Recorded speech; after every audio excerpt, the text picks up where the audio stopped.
నమస్తే, welcome to NS TV. ముందుగా వార్తల్లోని ముఖ్యాంశాలు.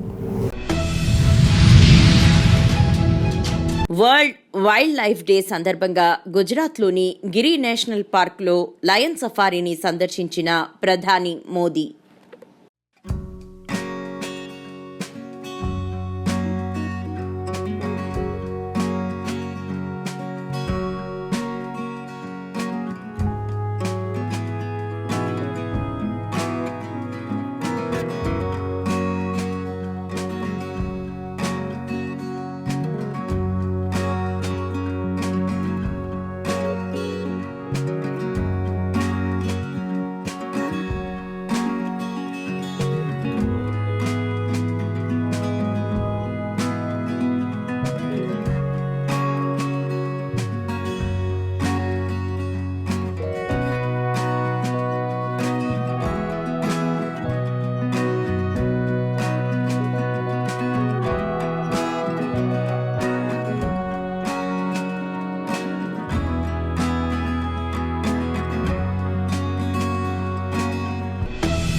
చెన్నూరు పోలీస్ స్పెషల్ డ్రైవ్లో భాగంగా పట్టణంలోని ప్రధాన కూడలిలో ప్రత్యేక వాహన తనిఖీలు చేపట్టిన చెన్నూరు పట్టణ సిఐ రవీందర్ మరియు బృందము. సరైన ధృవీకరణ పత్రాలు లేని వాహనాలు మరియు డ్రైవింగ్ లైసెన్స్ లేకుండా వాహనాలు నడుపుతున్న వారిపై కేసులు నమోదు చేసి వాహనాలు సీజ్ చేశారు మరియు బ్రీత్ అనలైజర్తో డ్రంక్ అండ్ డ్రైవ్ నిర్వహించారు. డ్రైవ్లో భాగంగా యువకులు సమాజంలో ఎలా జీవించాలో, యువకుల వేషధారణ మరియు హెయిర్ స్టైల్పై ప్రత్యేకంగా యువకులకు కౌన్సిలింగ్ ఇచ్చారు. యువకులు సమాజానికి ఆదర్శంగా ఉండాలని తెలిపారు. ఈరోజు చెన్నూరు పట్టణంలో స్పెషల్ డ్రైవ్ ఒకటి చేయడం జరిగింది.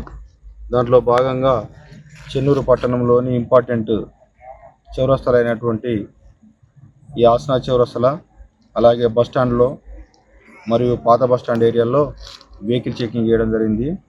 దీంట్లో భాగంగా ఈరోజు 2 వీలర్స్ 4 వీలర్స్ వాళ్ళకి సంబంధించిన డ్రైవింగ్ లైసెన్స్ వెరిఫై చేయడము, అలాగే డ్రంక్ అండ్ డ్రైవ్ సంబంధించిన వాళ్ళని చేసుకుని బ్రీత్ అండ్ తోటి కూడా మేము వాళ్ళను చెక్ చేయడం జరిగింది. దాంట్లో భాగంగా కొంతమంది వెహికల్ డ్రైవింగ్ చేసుకుంటూ తాగినట్టుగా కూడా మాకు రావడం జరిగింది. కాబట్టి వెహికల్ నడిపేటప్పుడు డ్రంక్ అండ్ కండిషన్లో ఉంటే మాత్రం ఖచ్చితంగా జైలు శిక్షకు పడవలసి వస్తుంది. కాబట్టి తాగి మద్యం మత్తులో వెహికల్స్ నడపద్దని చెప్పని హెచ్చరిస్తున్నాము. అలాగే చాలా వెహికల్స్ ద్వారా చెక్ చేయడం జరిగింది. సరైన పత్రాలు చాలామంది దగ్గర లేవు.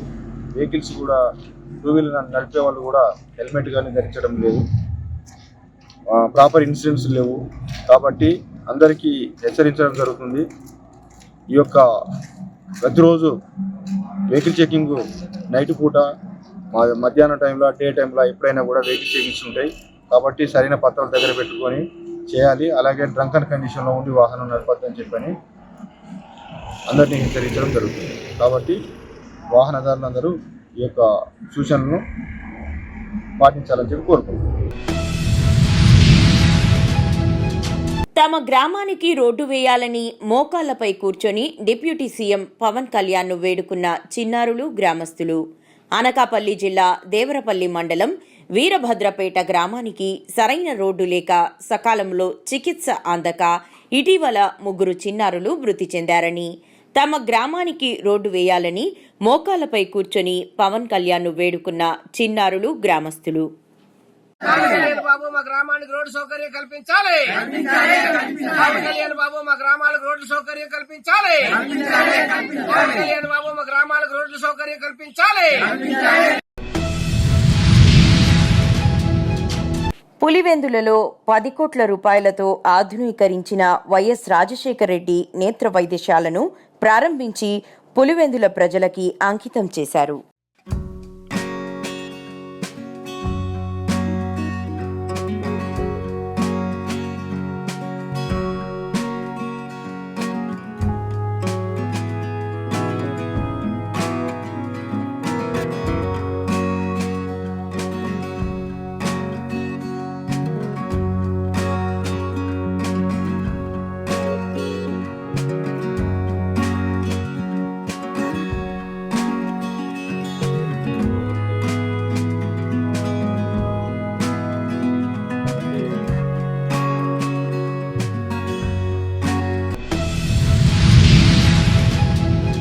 బంగారుపాలెం మండలం మొగిలి గ్రామంలో వెలిసిన శ్రీ కామాక్షి సమేత మొగిలీశ్వర స్వామి రథోత్సవం సందర్భంగా సాయంత్రం 5 గంటల నుండి 4 మాడవీధుల్లో విహరించు స్వామివారి దర్శనానికి బంగారుపాలెం బస్టాండ్ నుండి మొగిలి వరకు ఈశ్వర్ కళ్యాణ్ అభయ ఫౌండేషన్ వారి ఆధ్వర్యంలో 5 ఉచిత బస్సులు నడుస్తున్నాయి. ఈ సౌకర్యాన్ని భక్తులు వినియోగించుకోవాలని ఈశ్వర్ కళ్యాణ్ అభయ ఫౌండేషన్ వారు తెలియజేస్తున్నారు. సదా మొగిలీశ్వర స్వామి ఆశీస్సులు భక్తులకు ఎలవేళలా కలగాలని ఈశ్వర్ కళ్యాణ్ అభయ ఫౌండేషన్ వారు విజ్ఞప్తి చేస్తున్నారు.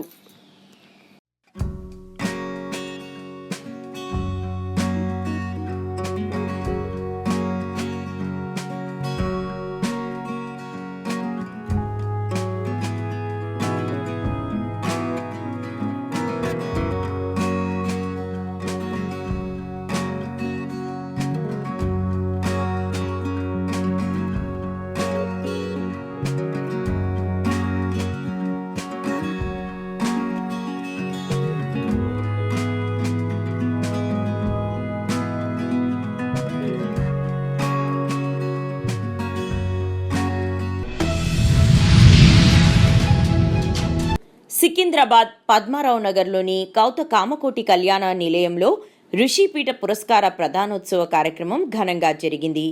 2024వ సంవత్సరానికి ఆయుర్వేద వైద్య రంగంలో విశేష కృషితో పాటు సాహిత్య రచనలు చేస్తూ సమాజానికి ఆదర్శంగా నిలిచిన అల్లంరాజు గాయత్రీదేవికి పురస్కారాన్ని అందజేసి సన్మానించారు. ఈ కార్యక్రమానికి ముఖ్య అతిథిగా హైకోర్టు న్యాయమూర్తి కె. లక్ష్మణ్, ఋషిపీఠం వ్యవస్థాపకులు షణ్ముఖ శర్మ తదితరులు హాజరయ్యారు.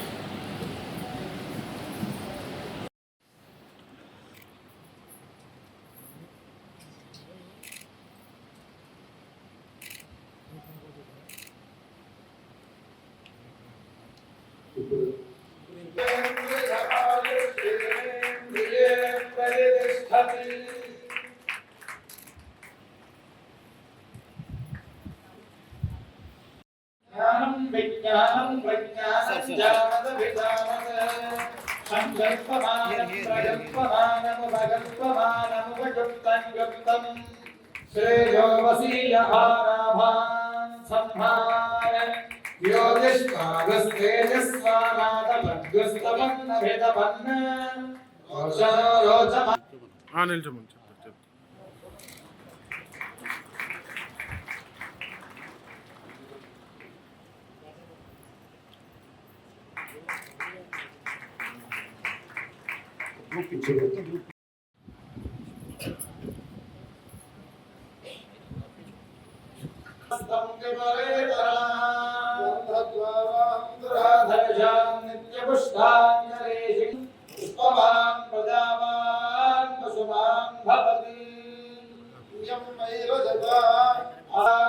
ఇంద్రియం వీర్యం నిరఘ్నన్ తత్సువర్ణగో హిరణ్యమభవతు ఇంద్రియస్య వీర్యస్య నిర్ఘాతాయ శతమాదేవేంద్రియే ప్రతిష్టతి ఆయుర్వై హిరణ్యం ఆయుష్యా ఏవైనమభ్యతిక్షరంతి తేజో వై హిరణ్యం తేజస్యా ఏవైనమభ్యతిక్షరంతి వర్చో వై హిరణ్యం వర్చస్యా ఏవైనమభ్యతిక్షరంతి.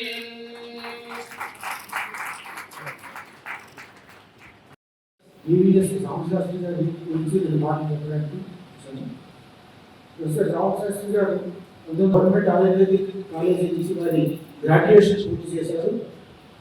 వారు గ్రాడ్యుయేషన్లో మన రాష్ట్రంలో ఆయుర్వేదిక్ కాలేజీలో గోల్డ్ మెడల్ ప్రథమస్థానంలో ఉత్తీర్ణులై గోల్డ్ మెడలిస్ట్గా నిలిచారు. అలాగే తర్వాత ఐఐటి లేకపోతే మెడిసిన్ చేయాలని చెప్పి వాళ్ళను ఇబ్బంది పెట్టడం తప్ప మనం ఇంకొక రకంగా ఆలోచించడం లేదు. సో కాబట్టి వాళ్ళు న్యాచురల్ లేదు, తర్వాత సీనియర్ సిటిజన్స్కి వాల్యూ ఇచ్చేటువంటి పరిస్థితి లేదు. కాబట్టి ఇలాంటి కేసులు ఎక్కువైతున్నాయి. కాబట్టి పెద్దల ఆలోచన జగిత్యాల జిల్లా మల్లాపూర్ మండల కేంద్రానికి చెందిన మనల అశోక్ దుబాయ్లో గత 3 నెలల క్రితం రోడ్డు ప్రమాదంలో మరణించగా అతనికి 3 ఆడపిల్లలు. ఆర్థిక పరిస్థితి బాగోలేదని తెలుసుకుని అమ్మ చారిటబుల్ ట్రస్ట్ ఆధ్వర్యంలో మల్లాపూర్ ఎస్ఐ రాజు చేతుల మీదుగా నిత్యావసర సరుకులు పంపిణీ చేయడం జరిగింది.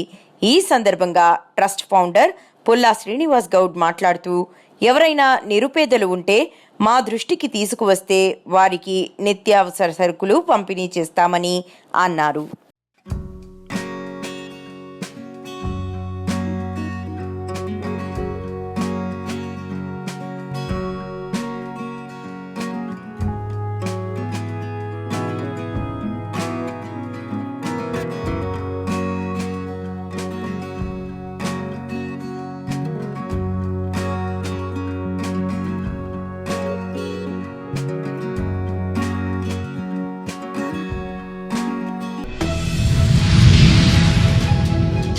గత ప్రభుత్వం చేతకానితనం వల్ల ప్రభుత్వ పాఠశాలల్లో 12 లక్షల డ్రాపౌట్స్ జరిగాయని మంత్రి నారా లోకేష్ అన్నారు.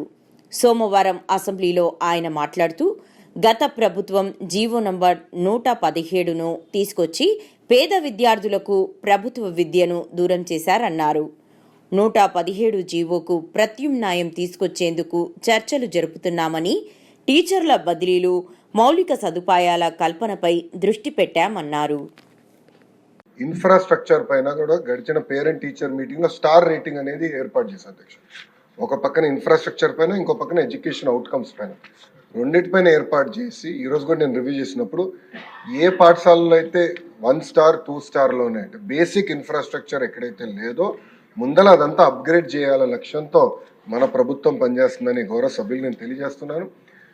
పెద్ద సభ్యులు అన్నట్టు leak proof buildings, basic benches, fresh paint of మన కోట్ ఆఫ్ పెయింట్, టాయిలెట్స్, తాగునీరు, బేసిక్స్ ముందర ఫోకస్ చేయాలనే లక్ష్యంతో మన ప్రభుత్వం ఈ కార్యక్రమం చేయబడుతుందని గౌరవ సభ్యులు తెలియజేస్తున్నారు అధ్యక్ష. ఎటువో ఈరోజు సాయంత్రం గౌరవ సభ్యులందరితో కూడా ఒక సమావేశం ఏర్పాటు చేసుకున్నారు అధ్యక్ష. గత ప్రభుత్వం 117 జీవోని తీసుకొచ్చి ప్రభుత్వ విద్య పిల్లలకి, అది నిరుపేద కుటుంబాలకి దూరం చేసిన విషయం మనందరూ తెలిసిన విషయమే. గత ప్రభుత్వ చేతకానితనం వల్ల ప్రభుత్వ పాఠశాలలో దాదాపు 12 లక్షల మంది విద్యార్థులు తగ్గిపోయారు అధ్యక్ష. 12 లక్షల మంది విద్యార్థులు తగ్గిపోతాం జరిగింది అధ్యక్ష.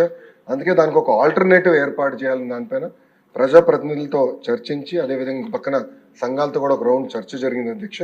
ఆ ఆల్టర్నేటివ్ పైన కూడా మేము చర్చిస్తాం జరుగుతుంది. ఇంతేకాకుండా అధ్యక్ష, ఏదైతే ఇన్కంప్లీటెడ్ వర్క్స్ ఉన్నాయో, ఎక్కడైతే ఇంకా వర్క్లు అవ్వాల్సి ఉందో అన్నిటిపైన కూడా మేము ఒక వివరాలు తీసుకుంటాం అధ్యక్ష. ఇన్కంప్లీట్ ఆల్రెడీ మొదలు పెట్టి ఇన్కంప్లీట్గా ఉన్నాయని తప్పనిసరిగా మేము పూర్తి చేస్తాం అధ్యక్ష. 117కి ఆల్టర్నేటివ్ ఏదైతే మేము తీసుకొద్దాం అనుకుంటున్నాం, మన ప్రభుత్వం తీసుకొద్దాం అనుకుంటుందో దానిపైన సుదీర్ఘంగా చర్చించిన తర్వాత అందరూ ఓకే అంటే అదే ఆధారంగా తీసుకుని రేపు టీచర్ ట్రాన్స్ఫర్లు కానీ ఇన్ఫ్రాస్ట్రక్చర్ అదే ఆధారంగా తీసుకుని బిల్డ్ చేయాల్సిన అవసరం ఉంది అధ్యక్ష. ఎందుకంటే గత ప్రభుత్వం నాడు నేడు కార్యక్రమం ద్వారా కొన్ని పాఠశాలల కడతం జరిగింది. అవి ఏమైనాయంటే ప్రభుత్వం ఇది 117 జీవో వల్ల ఆ పాఠశాలలు మూతపడింది అధ్యక్ష. విద్యార్థులు లేకుండా మూతపడింది, అంటే డబ్బులు ఖర్చు పెట్టారు, పిల్లలు లేరు అక్కడ. అలాంటి పరిస్థితి రాకుండా చూసుకోవాల్సిన అవసరం ఉంది అధ్యక్ష. అంతేకాకుండా అధ్యక్ష, నాడు నేడు పైన కూడా గతంలో అనేక మన ఆరోపణలు వచ్చినాయి, నాణ్యత లేదని కూడా వచ్చింది అధ్యక్ష. దానిపైన కూడా గౌరవ సభ్యులు ఇప్పుడు కోరారు, యాక్షన్ తీసుకోమన్నారు. తప్పనిసరిగా నేను నివేదిక తెప్పించుకుంటాను. దాని తర్వాత గౌరవ సభ్యులతో చర్చించిన తర్వాత నిర్ణయం తీసుకుంటాను అధ్యక్ష. కరీంనగర్ జిల్లా కేంద్రం మల్కాపూర్ నివాసి అయిన చింతల రాజయ్య అక్షర చిట్ ఫండ్ రాంపూర్ బ్రాంచ్లో ఏజెంట్ మరియు తన సొంతంగా 5 లక్షలు డిపాజిట్లు చేసి తాను ఫైనాన్షియల్గా నష్టపోయి తన ద్వారా చిట్టీలు వేసిన కస్టమర్ల నుండి ఒత్తిడిని, బాధలు భరించలేక ఈరోజు ఉరివేసుకుని ఆత్మహత్య చేసుకున్నాడు. ప్రభుత్వ ఆసుపత్రి వద్ద రాజయ్య భార్య లావణ్య ఎన్ఎస్టీవీతో మాట్లాడుతూ, అక్షర చిట్ ఫండ్లో తాము స్వయంగా 5 లక్షలు చిట్టి వేశామని, తమ ద్వారా ఇంకొంతమందికి చిట్టీలు వేయించామని, ఇప్పుడు అక్షర చిట్ ఫండ్ వారు కంపెనీ మూసివేయడంతో మా డబ్బులు నష్టపోయామని భావించి ఆ డబ్బులు వస్తాయో రావో అని మనస్తాపానికి గురై ఉరివేసుకుని చనిపోయాడని తెలిపారు.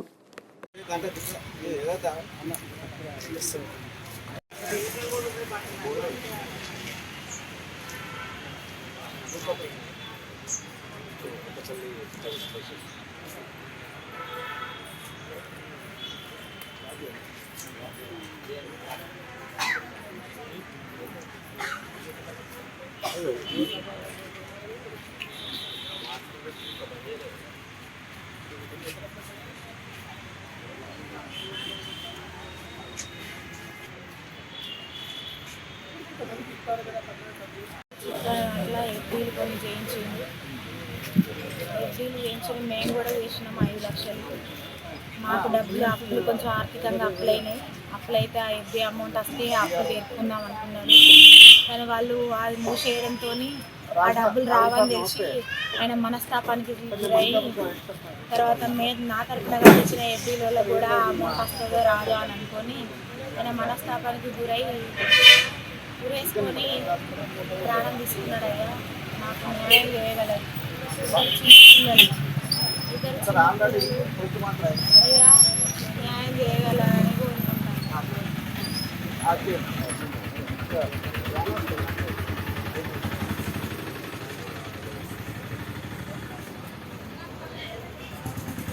ఈరోజు మల్కాపురం గ్రామానికి సంబంధించిన చింతల రాజయ్య ఆయన మరొక పేరు రాజు ఎల్ఐసి ఏజెంట్గా పనిచేసుకుంటూ కూలీనాలు పనిచేసుకుంటూ జీవితం గడుపుతూ ఉన్నాడు. అందులో భాగంగా అక్షర చిట్ ఫండ్ వాళ్ళు వీరికి లేనిపోయిన ఆశలు చెప్పి అయ్యో రూపాయి వస్తుంది కానీ ఒక 5 లక్షలు ఈయన డిపాజిట్ చేయడం జరిగింది. ఇతను చేయడం కాకుండా ఏజెంట్గా కూడా వాళ్ళు ఏర్పరచుకొని ఈయన ద్వారా ఒక 4 వ్యక్తులతోటి డబ్బులు కూడా సమకూర్చుకునే వాళ్ళు అట్లా డిపాజిట్ 5 చేయడం జరిగింది. దీనికి గాను ఈయన పరిస్థితి అయోమయ గోచరంగా తయారైంది. అటు డబ్బులు రావు, ఈ చేసిన వాళ్ళు ఈయన ఎక్కచ్చి కూర్చుంటారు. ఈ అక్షర చిట్ ఫండ్ వాళ్ళు గత 3-4 సంవత్సరాల నుంచి ఎంబడబడతా ఉంటే ఇక అనుకున్నారు. ఇంతలో ప్రభుత్వం వారు దాన్ని ఆలోచించి వాళ్ళ ఆస్తులు పాస్తులు అన్నీ సీజ్ చేయడం జరిగింది. సీజ్ చేసిన తప్ప కానీ వీళ్ళకి జరిగిన న్యాయం అయితే ఏం లేదు. ఇప్పుడు ఒక నిండు ప్రాణం బలైంది. అటువంటి నిండు ప్రాణాలు ఇంకెన్ని బలైతే అనేది అర్థం కాకుండా పోతుంది.